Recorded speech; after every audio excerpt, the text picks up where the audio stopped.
Hello everyone, स्वागत है आप सभी का हमारे यूट्यूब चैनल पर। पिछले वीडियो में हम लेसन 1 से संबंधित कुछ न्यूमेरिकल सॉल्व कर रहे थे। उसी कड़ी में आगे बढ़ते हुए कुछ न्यूमेरिकल्स आपके सामने लिखे हुए हैं। पहला जो क्वेश्चन आपका है, ए भुजा वाले समबाहु त्रिभुज आपका समबाहु है और उसकी भुजा कितनी है, ए। तो क्वेश्चन की वर्डिंग के अकॉर्डिंग आंसर करना शुरू करें। तो ये आपके पास एक समबाहु त्रिभुज है, इसकी तीनों भुजाएं आपस में क्या है, बराबर। और शीर्ष ए और बी पर क्या है, समान आवेश है क्यू। तो हम शीर्ष मान लेते हैं ए, बी और सी। यहाँ पर आवेश है प्लस क्यू और यहाँ पर आवेश है प्लस क्यू। समान आवेश क्यू है, समबाहु त्रिभुज और भुजा कितनी है, ए। वो कह रहा है त्रिभुज के बिंदु सी पर, ये पॉइंट सी है, इस पॉइंट सी पर आपको विद्युत क्षेत्र का परिमाण ज्ञात करना है। तो जिस बिंदु पर आपको विद्युत क्षेत्र का परिमाण ज्ञात करना होता है उस बिंदु पर क्या रखते हैं, परीक्षण धनावेश। तो बिंदु ए के कारण ये परीक्षण धनावेश प्लस Q0 कहाँ गति करेगा, प्लस से प्रतिकर्षित होकर दूर की ओर गति करेगा। तो इसके कारण तीव्रता मान लेते हैं E1। और इस प्लस Q आवेश के कारण ये परीक्षण धनावेश कहाँ गति करेगा, इससे प्रतिकर्षित होकर दूर की ओर। और इसके कारण तीव्रता मान लेते हैं E2। ये तीव्रताएँ हैं। समबाहु त्रिभुज का प्रत्येक कोण 60 डिग्री का होता है। तो शीर्षाभिमुख कोण होने से ये भी कितना होगा, 60 डिग्री। यदि हम इनको ऊपर की ओर बढ़ाकर रचना करें, आगे बढ़ाकर इन भुजाओं को, तो हमें देखने से पता लग रहा है ये एक समांतर चतुर्भुज का निर्माण हो रहा है। और समांतर चतुर्भुज का जो परिणामी होता है वो हमेशा कहाँ से निकलता है, इसके विकर्ण से। तो ये जो होगा ये परिणामी होगा E1 और E2 का परिणामी क्या होगा, E। तो हम मान लेते हैं, माना A व B शीर्ष पर उपस्थित आवेशों के कारण उत्पन्न तीव्रताएं क्रमशः E1 व E2 है। अब E1 और E2 की वैल्यू आपस में बराबर होगी, कारण बिंदु आवेश के कारण तीव्रता का फॉर्मूला होता है KQ/R²। लेकिन दोनों के दोनों शीर्षों पर जो आवेश है वो एक समान है Q, और दोनों से बिंदु C की डिस्टेंस भी एक समान है A, तो A का स्क्वायर। तो E1 और E2 का मान क्या होंगे, इक्वल। इसलिए परिणामी तीव्रता, समांतर चतुर्भुज के नियम से परिणामी निकालने का जो फॉर्मूला होता है वो होता है R बराबर √P² plus Q² plus 2PQ cos theta. यहाँ परिणामी है E, सॉरी फॉर डिस्टर्बेंस।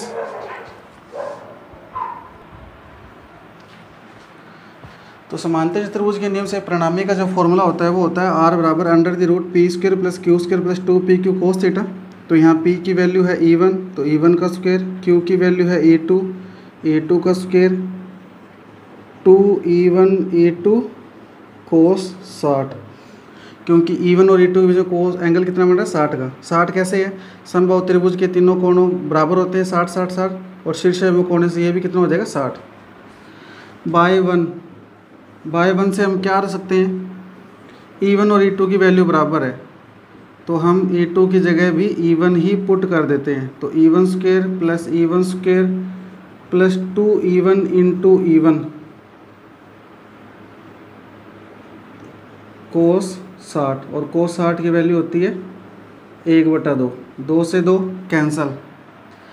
तो कुल मिला के आपके पास वैल्यू आएगी E1² प्लस E1²। E1 2 से 2 कैंसिल हो गया, E1 इंटू E1 E1²। तो कुल मिला के आंसर आएगा 3E1²। 3 बार जुड़ गए ये, तो आंसर आएगा √3 इंटू E1। √3 इंटू E1, और E1 की हमारे पास वैल्यू है, तो E बराबर आएगा √3 इंटू E1 की वैल्यू क्या है, KQ/A²। तो ये बिंदु C पर परिणामी तीव्रता का परिमाण आपके पास फाइंड हो गया, E बराबर √3 KQ/A²। और आप इसे ऐसे भी लिख सकते हैं, K की वैल्यू होती है 1/4πε0 इंटू 3, K की वैल्यू पुट कर दी पहले हमने, K की वैल्यू ये, इंटू √3 इंटू Q और A²। तो ये आपके पास बिंदु C पर परिणामी तीव्रता का परिमाण फाइंड हो गया। तो सिंपल क्वेश्चन है, आसान क्वेश्चन है। नेक्स्ट देखिए, आपके पास अगला जो क्वेश्चन है वो ये है कि एक समान विद्युत क्षेत्र का मान एक समान है। दूसरा क्वेश्चन, एक समान विद्युत क्षेत्र में प्रोटॉन, न्यूट्रॉन, अल्फा कण के त्वरण का अनुपात क्या होगा। सबसे पहले हम समझते हैं कि प्रोटॉन, न्यूट्रॉन और ये है क्या। प्रोटॉन 1h1, न्यूट्रॉन 1s2 और अल्फा पार्टिकल है हीलियम का नाभिक। इसे हम हीलियम का नाभिक कहते हैं, हीलियम का नाभिक। हीलियम परमाणु नहीं कह रहा, हीलियम का नाभिक है ये। हीलियम का नाभिक का मतलब, जैसे कि ये हीलियम परमाणु है, ये इसमें नाभिक है। हीलियम के नाभिक में 2 प्रोटॉन हैं और 2 न्यूट्रॉन हैं, और साथ में इसमें 2 इलेक्ट्रॉन है, नंबर 1 इलेक्ट्रॉन और ये नंबर 2 इलेक्ट्रॉन। यदि हीलियम के परमाणु में से इन 2 इलेक्ट्रॉनों को बाहर निकाल दिया जाए, आयनित कर दिया जाए इसे, तो केवल क्या बचेगा, 2 प्रोटॉन और 2 न्यूट्रॉन, केवल नाभिक ही बचेगा।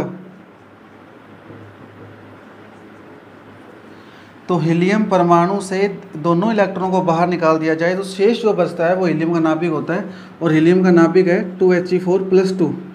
लेकिन हीलियम के नाभिक को हम साधारणतः अल्फा कण बोलते हैं और उसी को हम 2He4 लिख देते हैं। वैसे हीलियम का नाभिक 2He4+2 होता है, क्योंकि हमने यहाँ अल्फा पार्टिकल का है और अल्फा पार्टिकल का अर्थ ही होता है हीलियम का नाभिक। तो ये अंडरस्टूड है कि अल्फा कण की जब बात की जा रही है तो उस पर +2 चार्ज है। +2 चार्ज का मतलब हीलियम के परमाणु में से 2 इलेक्ट्रॉन को बाहर निकाल लिया गया है। लेकिन हमारा जो मुख्य उद्देश्य है वो ये चेक करना है कि इनका द्रव्यमान कितना होगा और इन पर आवेश क्या होगा। तो हीलियम का नाभिक, यदि कहीं वर्ड आए हीलियम का नाभिक, इसका तात्पर्य अल्फा कण है वो, और अल्फा कण या हीलियम का नाभिक क्या है, 2He4+2। ठीक है जी। तो ये प्रोटॉन है, ये न्यूट्रॉन है और ये अल्फा कण है। यदि प्रोटॉन का चार्ज, प्रोटॉन का आवेश E है, एंड यदि प्रोटॉन का द्रव्यमान mp है, कितना है mp, इसमें एक प्रोटॉन है, तो एक प्रोटॉन का मतलब इसमें एक प्रोटॉन के बराबर है, हाइड्रोजन कह सकते हैं इसे, एक प्रोटॉन के द्रव्यमान के बराबर इसमें द्रव्यमान है, और आवेश इलेक्ट्रॉन के आवेश के परिमाण के बराबर है, न्यूट्रॉन। तो न्यूट्रॉन का क्या होगा आवेश, न्यूट्रॉन का आवेश भी ये होगा। ये जो इनके पैरों में नोटिफिकेशन होता है, ये इनके प्रोटॉन का या इलेक्ट्रॉन के बारे में शो करता है। जितना परमाणु क्रमांक होता है उतने ही प्रोटॉन होते हैं, उतने ही इलेक्ट्रॉन होते हैं। इसमें एक प्रोटॉन है, इसमें भी एक प्रोटॉन है, इसमें 2 प्रोटॉन है, तो चार्ज होगा जो इनके बराबर होगा। तो इसमें एक प्रोटॉन के चार्ज के बराबर, इसमें भी एक प्रोटॉन के चार्ज के बराबर, और इसमें 2 प्रोटॉन के चार्ज के बराबर होगा। और ये जो इसके सबस्क्रिप्ट में लिखा होता है ऊपर, ये होती है इनकी द्रव्यमान संख्या, प्रोटॉनों और न्यूट्रॉनों की संख्या। तो इसमें एक, जिसका जो द्रव्यमान है एक प्रोटॉन के द्रव्यमान के बराबर है, इसमें 2 प्रोटॉन के द्रव्यमान के बराबर है, और इसमें 4 प्रोटॉन के द्रव्यमान के बराबर है, 4 गुना। अब इसमें एक प्रोटॉन और एक न्यूट्रॉन है, इसमें 2 प्रोटॉन और 2 न्यूट्रॉन है। क्योंकि प्रोटॉन और न्यूट्रॉन का द्रव्यमान लगभग बराबर ही होता है, इसलिए हम इसे प्रोटॉन के द्रव्यमान के बराबर मान लेते हैं। तो न्यूट्रॉन का आवेश E होगा, न्यूट्रॉन का द्रव्यमान कितना होगा 2 mp। दुगना क्यों हुआ? क्योंकि इसका एक है यहाँ प्रोटॉन, तो इसमें एक प्रोटॉन न्यूट्रॉन है, क्योंकि न्यूट्रॉन का द्रव्यमान भी प्रोटॉन के बराबर ही होता है, तो दुगना हो जाएगा। अल्फा कण का आवेश क्या होगा? अल्फा कण का आवेश 2e होगा। क्यों? क्योंकि इसके पास 2 प्रोटॉन है। और अल्फा कण का जो द्रव्यमान है वो क्या होगा? अल्फा कण का द्रव्यमान होगा 4 mp। क्यों? क्योंकि इसमें टोटल द्रव्यमान संख्या 4 है, 2 प्रोटॉन है और 2 न्यूट्रॉन है। क्योंकि न्यूट्रॉन का द्रव्यमान प्रोटॉन के द्रव्यमान के बराबर ही होता है, इसलिए ये 4 गुना हो जाएगा। अब को बात करते हैं क्वेश्चन की स्टेटमेंट की। तो क्वेश्चन की स्टेटमेंट क्या कह रही है? एक समान विद्युत क्षेत्र में इनके त्वरण का अनुपात क्या होगा? आपको पता है विद्युत क्षेत्र के कारण जो विद्युतीय बल होता है वो होता है बराबर QE। और क्योंकि विद्युत क्षेत्र के कारण त्वरण उत्पन्न हो रहा है, त्वरित गति कर रहे हैं, तो उस पर जो विद्युतीय बल के कारण त्वरण उत्पन्न होगा वो होगा F बराबर ma की फॉर्म में। दोनों को बराबर रखें तो QE बराबर आएगा ma, यहाँ से त्वरण A बराबर आएगा QE अपॉन में m, QE अपॉन में m। 4 प्रोटॉन, 4 न्यूट्रॉन और 4 अल्फा पार्टिकल, अल्फा कण, AP, AD, A alpha. Value देखिए, Q का मान E है प्रोटॉन के लिए, E का मान कैपिटल E है, सबके लिए समान है, M के लिए क्या है MP। फिर न्यूट्रॉन के लिए E कैपिटल E, लेकिन न्यूट्रॉन का द्रव्यमान कितना है? दुगना, 2 mp। अल्फा पार्टिकल के लिए E कितना है? 2e। टोटल जो आवेश है वो कितना है? 2e। कैपिटल E विद्युत क्षेत्र सबके लिए समान है। द्रव्यमान कितना है प्रोटॉन का? 4 गुना, 4 mp। तो उम्मीद करता हूँ ये आपको समझ आ गया होगा। अब इनका अनुपात निकालना है, तो अनुपात क्या होगा देखिए, AP अनुपात AD अनुपात A alpha is equal to E upon में MP, E अपॉन में 2 mp, 2E अपॉन में 4 mp।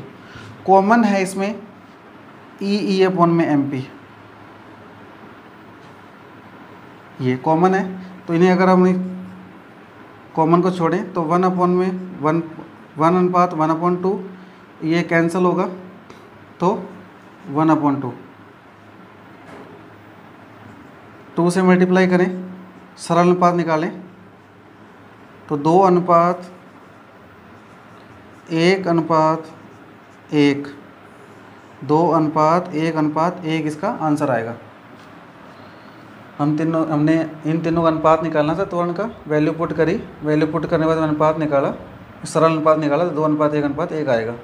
तो ये आपका सेकंड क्वेश्चन। आपके क्वेश्चन नंबर 2 में जो हमें त्वरण का अनुपात फाइंड कर रहे हैं, वहाँ प्रोटॉन का त्वरण AP बराबर है E अपॉन में MP। न्यूट्रॉन का त्वरण है AD बराबर E अपॉन में 2 mp। और अल्फा पार्टिकल का त्वरण है 2 small e capital E upon में 4 mp। और जब इनका अनुपात निकाला जाएगा तो E अपॉन में MP, E अपॉन में MP और E अपॉन में MP वैल्यू को कॉमन लेकर छोड़ देंगे, तो यहाँ बचेगा 1, यहाँ 1/2 और ये कैंसिल होगा तो 1/2। तो कुल मिला के आपके पास जो वैल्यू होगी वो आएगी प्रोटॉन का अनुपात, न्यूट्रॉन का अनुपात और अल्फा पार्टिकल का अनुपात बराबर 1/1/2 और इसको जब सरल अनुपात में बदलेंगे तो आएगा 2:1:1। तो प्रोटॉन का त्वरण, न्यूट्रॉन का त्वरण और अल्फा पार्टिकल के त्वरण का अनुपात आएगा 2:1:1। नेक्स्ट देखिए क्वेश्चन आपका। तो देखिए आगे आपके जो नेक्स्ट क्वेश्चन है, वायु में एक दूसरे से 30 सेंटीमीटर की दूरी पर रखे 2 छोटे गोलों पर 2 × 10⁻⁷ कूलाम व 3 × 10⁻⁷ कूलाम आवेश है, उनके मध्य बल क्या होगा? क्वेश्चन साधारण है। ये 2 गोले हैं A और B, इनके बीच की जो डिस्टेंस है वो 30 सेंटीमीटर है, तो ये कन्वर्ट हो जाएगी 30 इंटू 10⁻²2 मीटर में, आर का मान है। Q1 और Q2 का मान भी आपको दे रखा है। Q1 का मान है 2 इंटू 10⁻7 कूलम और 3 इंटू 10⁻7 कूलम, और F बराबर K Q1 Q2 अपॉन में आर स्क्वायर से ही हो जाएगा। क्वेश्चन डायरेक्ट हो जाएगा। इस क्वेश्चन को न्यूमेरिकली कराने का कोई ज़्यादा मुश्किल नहीं है। इसमें बात ये है कि यहाँ पर ये दिए गए हैं कि गोले, फॉर एग्जांपल ये क्वेश्चन आपको एग्ज़ाम में आता और वो कहता है क्या इस पर कूलॉम बल लगाया जा सकता है या कूलॉम बल का फॉर्मूले को यूज़ करके वैल्यू फाइंड की जा सकती है बल की। तो हम ये कहेंगे कि उसने ये बोला कि वायु में एक दूसरे दो छोटे गोले, यहाँ छोटे गोले से मतलब ये है कि इनके बीच की जो डिस्टेंस है आर, कैपिटल आर, वो इनकी त्रिज्या की तुलना में बहुत ज़्यादा है, वो इनकी त्रिज्या की तुलना में क्या है, ज़्यादा। और जब ऐसी कंडीशन होती है तब वो जो गोले हैं वो क्या कहलाते हैं, बिंदुवत। तो हमने सबसे मेन बात पढ़ी थी इसमें कि जो कूलॉम का नियम है वो केवल तभी लागू होता है जब आवेश कैसे हो, बिंदुवत हो। बिंदुवत होने जरूरी है, स्थिर हैं, गोले स्थिर हैं, ये तो बात कन्फर्म है, लेकिन बिंदुवत है या नहीं ये चेक करना है। तो उसने बोला दो छोटे गोले, छोटे का मतलब इनकी जो त्रिज्या है उसका मान कम है किसकी तुलना में, इनकी बीच की दूरी की तुलना में, तो ये बिंदुवत बन जाएंगे। और बिंदुवत गोले हैं तो फॉर्मूला लग जाएगा K1 Q1 Q2 और R की वैल्यू आपके पास है, तो ये क्वेश्चन अब क्या हो जाएगा, सोल्व हो जाएगा। तो हमें चेक करना था कि इस पर लग सकता है क्या ये क्वेश्चन पर कूलॉम का बल, तो हमने चेक किया कि लग सकता है। नेक्स्ट क्वेश्चन है, एक वर्ग के 4 कोणों पर समान आवेश है। ये मान लीजिए आपके पास वर्ग है एक, और इस वर्ग के चारों कोणों पे समान आवेश है Q, Q और Q। जरूरी नहीं है कि प्लस ही लें, चारों लेंगे तो माइनस लेंगे तो चारों माइनस के होंगे, क्योंकि उसने समान बोला है तो यदि प्लस है तो प्लस लेंगे और माइनस है तो माइनस, फर्क कोई नहीं होगा। कहता है किसी एक आवेश के कारण केंद्र पर उत्पन्न तीव्रता, ये सेंटर पॉइंट है मान लीजिए, इसका केंद्र पर उत्पन्न तीव्रता E है। फॉर एग्जांपल इसके कारण उत्पन्न तीव्रता E है, डायरेक्शन बाद में देखेंगे कितनी है, किधर होगी डायरेक्शन। तो कहता है कि केंद्र पे परिणामी तीव्रता क्या होगी। आपको केंद्र पे तीव्रता ज्ञात करनी है, तो यहाँ परीक्षण धनावेश रखिए, इसके कारण ये कहाँ तेज रहेगा, नीचे की ओर, तो इसके कारण तीव्रता मैंने E मान ली। इस प्लस Q के कारण ये प्लस Q0 आवेश कहाँ तेज रहेगा, ऊपर की ओर, तो इसके कारण तीव्रता भी क्या है, E। क्यों, अब तीव्रता E ही क्यों होगी, कारण इसका ये है कि वर्ग है, वर्ग की चारों भुजाएं क्या होती है, बराबर, और वर्ग के विकर्ण एक दूसरे को समकोण पर समद्विभाजित करते हैं, समद्विभाजित, दो समान भागों में करते हैं विभाजित। तो इस आवेश की यहाँ से दूरी, फॉर्मूला अगर निकालें हम तीव्रता का तो क्या होगा, KQ अपॉन में यहाँ से यहाँ तक दूरी, तो Q तो सबके लिए समान है, जो चारों तीव्रताओं के लिए Q समान होगा, लेकिन चारों तीव्रताओं के लिए कॉर्नर से केंद्र के बीच की डिस्टेंस ये भी आपस में क्या होगी, बराबर, क्योंकि विकर्ण एक दूसरे को समद्विभाजित करते हैं। तो यहाँ पे जो दूरी आएगी उस दूरी का स्क्वायर, तो दूरी सभी तीव्रताओं के लिए भी क्या आएगी, कॉमन। तो जो तीव्रता A शीर्ष पर उपस्थित आवेश के कारण होगी वही तीव्रता B, C और D पर शीर्षों के कारण होगी, जो आवेश वहाँ पर प्रेजेंट है। दिशा देखनी है, इस प्लस Q के कारण ये इसको नीचे की ओर धक्का देगा तो तीव्रता नीचे की ओर है, C के कारण जो प्लस Q चार्ज है इसको ऊपर की ओर धक्का देगा तो तीव्रता ऊपर की ओर है, और ये दोनों एक दूसरे को कैंसिल कर देंगे क्योंकि परिमाण में तो ये बराबर आएंगे, क्योंकि तीव्रता का फॉर्मूला होता है KQ अपॉन में दूरी का स्क्वायर, R स्क्वायर आता है, दूरी का स्क्वायर। K कांस्टेंट है, Q सब के लिए बराबर है, चारों तीव्रताएं के लिए, 1, 2, 3 और 4 जो भी आएगी, और डिस्टेंस समद्विबाहु वर्ग है, और वर्ग के विकर्ण एक दूसरे को समद्विभाजित करते हैं, समान भागों में विभाजित करते हैं। तो ये दूरी और ये दूरी बराबर, ये डिस्टेंस और ये डिस्टेंस बराबर, तो चारों दूरियां बराबर होने के कारण ये डिस्टेंस भी बराबर हो जाएगी, तो तीव्रता का मान सबके लिए क्या आएगा, बराबर। अब इसके कारण ये प्लस Q0 आवेश कहाँ गति करेगा, नीचे, और इसके कारण ये प्लस Q0 आवेश कहाँ गति करेगा, ऊपर। तो ये तीव्रता इसको कैंसिल कर देगी और ये तीव्रता इसको कैंसिल कर देगी, क्योंकि ये दोनों परिमाण में बराबर और दिशा में विपरीत है, ये दोनों परिमाण में बराबर और दिशा में विपरीत है, तो परिणामी तीव्रता कितनी आएगी, 0। कंप्लीट है क्वेश्चन आपका ये। नेक्स्ट, पिछले वीडियो में जो हमने क्वेश्चन किया था उसमें से कुछ क्वेश्चन दोबारा लिए हैं जो बच्चों ने कमेंट बॉक्स में कमेंट करके पूछे थे। एक विद्युत क्षेत्र का परिमाण क्या होगा यदि वो इलेक्ट्रॉन के भार को संतुलित करे। ये इलेक्ट्रॉन है और इसका भार W बराबर mg नीचे की ओर लगेगा, और यदि कोई विद्युत क्षेत्र है, वो विद्युत क्षेत्र इलेक्ट्रॉन के भार को संतुलित कर रहा है, इसका मतलब ये होगा कि विद्युत क्षेत्र के कारण जो विद्युतीय बल लगेगा वो कहाँ लगेगा, ऊपर की ओर, क्योंकि विद्युतीय बल जो ऊपर लगेगा तभी तो वो भार को संतुलित कर पाएगा। तो यहाँ नेगेटिव चार्ज होगा और यहाँ पॉजिटिव चार्ज होगा, कारण नेगेटिव और नेगेटिव, इलेक्ट्रॉन पे नेगेटिव चार्ज है तो नेगेटिव से प्रतिकर्षित होगा तो ऊपर जाएगा, और पॉजिटिव से क्या होगा, आकर्षित। तो विद्युतीय बल कहाँ लगेगा, ऊपर, और ये विद्युतीय बल इस भार को क्या कर लेता है, संतुलित। W बराबर F, mg बराबर QE, यहाँ से Q कितना आएगा, mg अपॉन में A। इलेक्ट्रॉन का द्रव्यमान 9.1 इंटू 10⁻31, गुरुत्वीय त्वरण 9.8 आ सकते हैं या 10 मीटर पर सेकंड स्क्वायर, और E का मान, सॉरी E का मान फाइंड करना था, E का मान क्या करना है, फाइंड। तो यहाँ से E फाइंड करना है, Q अपॉन में चला जाएगा, और Q है इलेक्ट्रॉन का आवेश 1 इंटू 10⁻19। इस वैल्यू को हल करके हम विद्युत क्षेत्र का परिमाण निकाल सकते हैं जो आएगा आपका न्यूटन प्रति कूलाम में।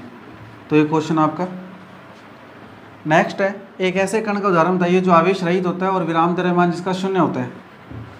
इसका आंसर है फोटोन।